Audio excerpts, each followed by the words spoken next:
বিজয় দিবসে জাতীয় স্মৃতিসৌধে শ্রদ্ধা নিবেদন করছেন সর্বস্তরের মানুষ। এ নিয়ে আরও জানাতে সরাসরি যুক্ত হচ্ছেন আমাদের সহকর্মী মানজুমা আফরোজ নীলিমা। সাধারণ মানুষ তো সেখানে আসছেন, সেই সাথে রাজনৈতিক ব্যক্তিত্ব, আরও সামাজিক সংগঠন সবাই এসেছেন। তো সবকিছু মিলে একটু জানবো কিভাবে উদযাপিত হচ্ছে সেখানে। ধন্যবাদ রেজওয়ান, আপনাকে সবাইকে জানিয়ে দিতে চাই শুভ অপরাহ্ন। এখন বাজে 12টা 10 এবং এই সময় কিন্তু একদম জনমানুষে পূর্ণ হয়ে গেছে জাতীয় স্মৃতিসৌধ। এবং আপনাদেরকে একটু পিছনে আরেকবার দেখানোর চেষ্টা করব, সবাই কিন্তু এখানে এসেছেন সকাল থেকে। অন্তর্বর্তীকালীন সরকারের প্রধান উপদেষ্টার পাশাপাশি উপস্থিত ছিলেন বাংলাদেশের সর্বসাধারণ মানুষ এবং তারা কিন্তু একে একে ফুল দিয়েছেন।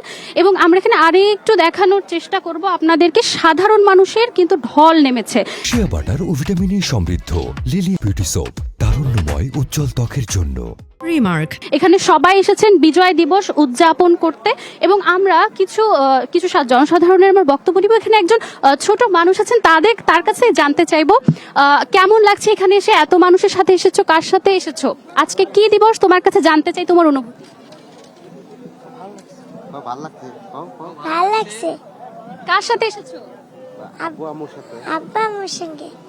আমরা একটা ছোট সোনামণির কাছ থেকে শুনলাম এবং এখন একজন বয়োজ্যেষ্ঠ কাছ থেকে শুনবো, আসলে বিজয় দিবসটাকে কিভাবে দেখছেন? আমরা বিজয় দিবসটা আসলে হইলো যারা 1971 সালে আমাদের বাংলাদেশকে স্বাধীন করার জন্য 30 লক্ষ মানুষ তাদের রক্ত দিয়ে স্বাধীন করেছে। আজকে সেই দিন আমরা তাদেরকে শ্রদ্ধা ভরে স্মরণ করছি এবং তাদেরকে স্মরণ করার জন্য আমরা এই জাতীয় স্মৃতিসৌধে সবাই আসছি। ধন্যবাদ আপনাকে। আমরা একজন বয়োজ্যেষ্ঠ ভাইয়ের কাছ থেকে শুনলাম তার বিজয় দিবস নিয়ে আকাঙ্ক্ষা এবং এখানে কিন্তু মানুষে লোকে লোকারণ্য হয়ে গেছে এবং সবার মনে কিন্তু একটাই প্রত্যাশা, বাংলাদেশের মানুষের মনে একটাই প্রত্যাশা, শুধুমাত্র আনুষ্ঠানিকতা নয়, সাধারণ মানুষের যে প্রত্যাশা সেটা কিন্তু সামগ্রিকভাবে আমরা এখানে দেখতে পাচ্ছি। বিজয় দিবসের যে উল্লাস তা কিন্তু প্রত্যেকটি মানুষের মধ্যে রয়েছে।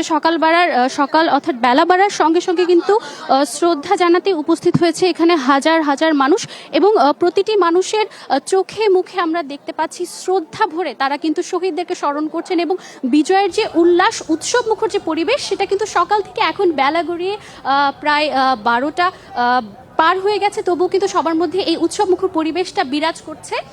আমি আপনাদেরকে জনসাধারণের কিছু বক্তব্য জানার চেষ্টা করলাম। আমরা শুনলাম নীলিমা, অনেক ধন্যবাদ আপনাকে।